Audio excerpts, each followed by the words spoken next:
Hello everyone. तो पीपा music से आ रहा है आज़ाद सिंह का लिखा हुआ गाना खेसारी लाल यादव जी की आवाज़ में। और ये गाने का पार्ट टू आ रहा है, जो कि आपको याद होगा कि 3 महीने पहले ये गाने को रिलीज़ किया गया था, जिस गाने का नाम था एगो बात बताई।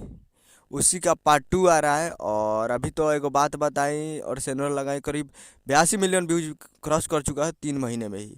और करीब 7 लाख इस पे लाइक हो चुके हैं और 30,000 कमेंट, और 17 नंबर टॉप म्यूजिक वीडियो में अभी ट्रेंड कर रहा है। तो अभी तक आप इस वीडियो सॉन्ग को नहीं देखे हैं तो जाइए और जाकर एगो बात बताई को सुनिए। और म्यूजिक था विशाल सिंह जी का, और काफ़ी बेहतरीन म्यूजिक दिए थे, और लिखे थे आज़ाद सिंह जी, और गाए थे खेसारी लाल यादव जी और शिल्पी राज जी। तो उसे जाकर देख सकते हैं, जो कि 42 मिलियन हो चुका है। और उसी का पार्ट टू आ रहा है जो कि आपको स्क्रीन के ऊपर दिखाई दे रहा है, जो कि खुद ये पीपा म्यूजिक भोजपुरी वाले ने पोस्ट किया है कि जल्द आ रहे हैं एक और नए धमाके के साथ एगो बात बताने के लिए। एगो बात बताने के लिए आ रहे हैं जल्द नए धमाके के साथ, यानी उसकी उसी का पार्ट टू ला रहे हैं। खुद आज़ाद सिंह जी ये पोस्ट किए हैं, क्योंकि उनका ही चैनल है ये।